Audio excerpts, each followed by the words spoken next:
This is a gut-wrenching story. There's no other way to say this. Israeli airstrike kills dozens after hitting tent camp for displaced, Gaza officials say. Dozens of people were killed in Rafah late Sunday after an Israeli airstrike hit an area where displaced civilians were sheltering in tents and sparked a fire that tore across the camp, local officials said. Images showed the area engulfed in flames as screaming Palestinians fled for safety, with some video shared on social media showing disturbing images, including severely burned corpses. And yes, I saw this video, a man holding what appears to be the headless body of a small child. Man. Just absolutely, absolutely horrifying. Hell on earth, literal hell on earth. If you think what would hell be like, that's what it would be. Fire, burning, decapitated corpses. Just absolutely unthinkable. The strike drew condemnation from UN officials and Arab leaders just days after the UN's top court ordered Israel to halt its offensive on the southern Gaza city, where more than 1 million had sought refuge. That, because of the timing, we didn't get to cover that because it broke on Thursday after our show before our break. But yes, the ICJ did order an immediate ceasing of operations in Rafah to prevent exactly something like this from happening. Qatar warned it could hinder efforts to reach a ceasefire deal, while Israel's own military prosecutor said the very difficult incident was under investigation. The Israel Defense Forces said it had targeted 2 senior Hamas leaders, but would review reports of fire spreading to areas where civilians were sheltering. NBC News was not able to independently verify the situation on the ground. Later in the article, quote, "This massacre is the largest, in the city of Rafah in months," Palestinian civil defense spokesman Mohammed al-Mughir told NBC News. He stressed that the area that was hit was a designated humanitarian area next to UN warehouses. One family described their harrowing escape after the apartment building they were sheltering in appeared to be impacted. Suddenly, windows shattered, Hala Sayam told NBC News' crew on the ground. The children got scared. We all went out to the street. They said it is safe, Sayam said of the area she and her family were sheltering in. There is no safe place in Rafah. This whole game they play about this is a humanitarian zone, I'm sorry, this never made any sense.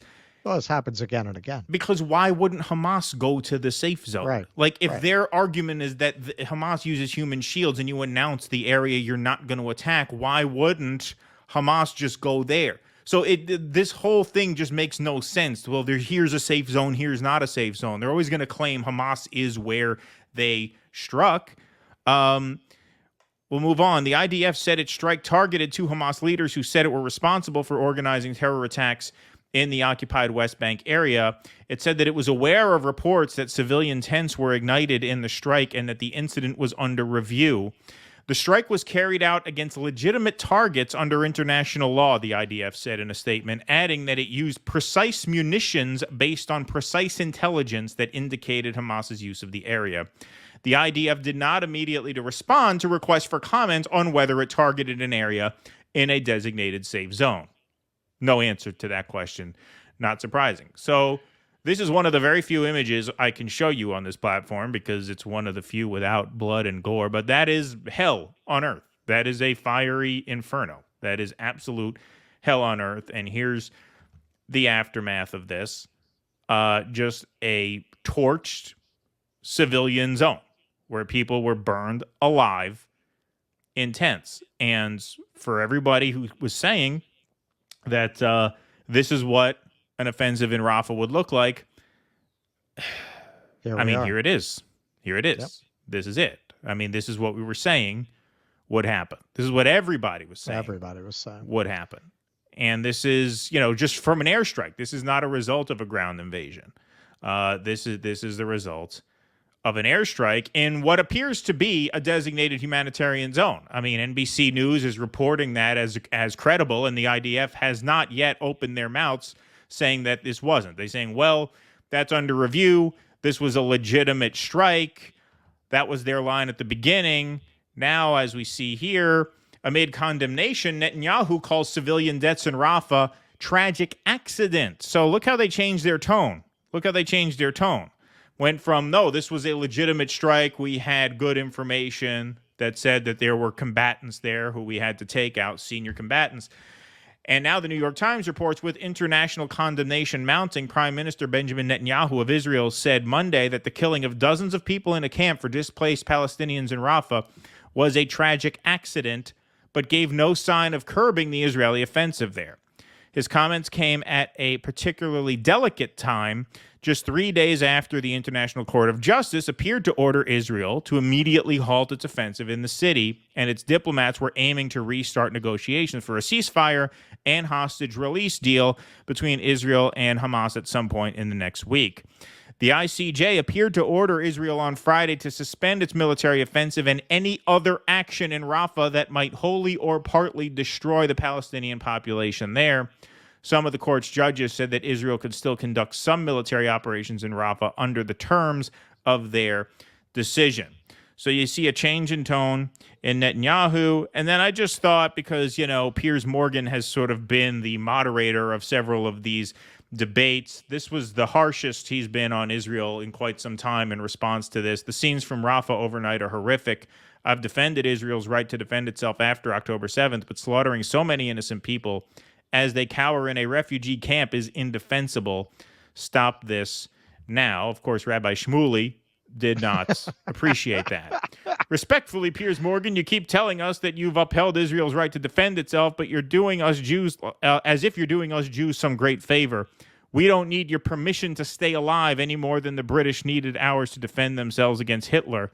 Your sanctimoniousness and self-righteousness in expecting applause for allowing the Jews to not be slaughtered is off-putting and sanctimonious, to use classic British understatement. I will be the first to admit that you've tried to be unbiased since 10/7, but being fair and balanced in a war between good and extreme evil is hardly something to brag about. If you cannot see there is no future for Western civilization if organizations like Hamas proliferate, then you have lost Churchill's incredible moral clarity in confronting the Nazis. To which Piers says, when the IRA were murdering people in England, we didn't drop 2,000-pound bombs on Belfast because the terrorists were living among civilians. Also, my daughter's line of Star of David butt plugs are 50% off this week. Yeah, right, exactly, yeah. If anyone's interested. Yeah, I should have posted that there. Get them while they're hot. Yes. So Barak Ravi, breaking: Netanyahu says the airstrike in Rafah on Sunday was a tragic mistake and adds that it will be investigated. Piers again, a mistake? No, it wasn't. He repeatedly said he'd attack Rafah, and he did. Macron now calling for a ceasefire. Wow. That's really brave 8 months in. Outraged by the Israeli strikes that have killed many displaced persons in Rafah. These operations must stop. There are no safe areas in Rafah for Palestinian civilians. I call for full respect for international law and an immediate ceasefire, to which Piers, like I said, he was very busy that night. Well said, enough is enough, and I couldn't help but chime in. Enough was enough 40,000 people ago. It's really a disgrace that it's taking this long. But what did we say? I mean, I hate to repeat myself, but I have to, because that's been something I've recognized. After October 7th, Campus Free Palestine protests, we shit on the college kids, then the reality becomes unmistakable, and the media starts beating up on Israel. What happened? We went through that cycle again, only this time we did it in a few weeks. It was not even a month between let's condemn the campus protesters the campuses are closed, and honestly. let's beat up. Well, that's partly it too. But it's partly because we've already done it before. I said at the beginning, I said it's not going to take long for this cycle to repeat it. It's not going to take as long this time because we've already done it before. People already have in their mind, oh yeah, how stupid are we to be litigating Columbia University encampments when people are being cooked alive in tents in designated safe zones. And here we are. Now, what the hell is it going to take? What the hell is it going to take for everyone to get on the same page? I mean, we've seen a ton of these incidents now where, like, if not this, what? If this doesn't break the back of the Zionist propaganda machine, what will? First, the first major event like that was the World Central Kitchen airstrike, right? Now we say it's this. Is it? Is it not? I mean, what is going to be here? At this point, it's too late. It's done. It's over. They have the weapons they need. Where the fuck is Joe Biden on his fucking red line? Wasn't this the red line? I thought this was his red line. What about that? What about that? There was never a red line. There was rhetoric to try to keep some Muslim voters from bolting from the party. Yeah. Gaza is a microcosm of 76 years of Israeli history. This is what they've been doing for 76 years. They've been displacing and murdering Palestinians while pretending to want peace and be open to negotiations, while their long-term plan has always been, as it says in the Likud party charter, to establish Israel from the river to the sea. They want these people out, and they have been playing this game for 76 years. Oh, we're taking every effort. We're the most moral army. They put out this absurd propaganda about how decent they are and about how their victims are really the perpetrators of atrocity while committing atrocity. And whenever they've been called out, they pretend that it's complicated and they're trying and we're negotiating. And meanwhile, they just keep doing what they're doing. This has always been their agenda, to get these people out of there and take it as part of Israel. And every step of the way, when this war is over, as it must eventually be, every step of the way, they're going to talk about how they are the victims, even as they build luxury hotels on the shores of Gaza, and how they want the Gazans to come back, even as they're displaced out of the zone into refugee camps. And they're going to pretend that they're negotiating for a return of Palestinians, even as settlers move into Gaza, even as more and more of them are established there. So it becomes more and more difficult to argue that the Palestinians can come back to this territory. And then they're going to say it's complicated. There are people living there. And this is their plan. This is what they've done for 76 years. Exactly. One step at It's a time, not new. push these people out, put in settlements, and pretend it's all too complicated to resolve. Yeah, exactly. None of what we're seeing here is actually new. It's just an exaggerated version of what has come in the past. It's a condensed, distilled version of their whole history.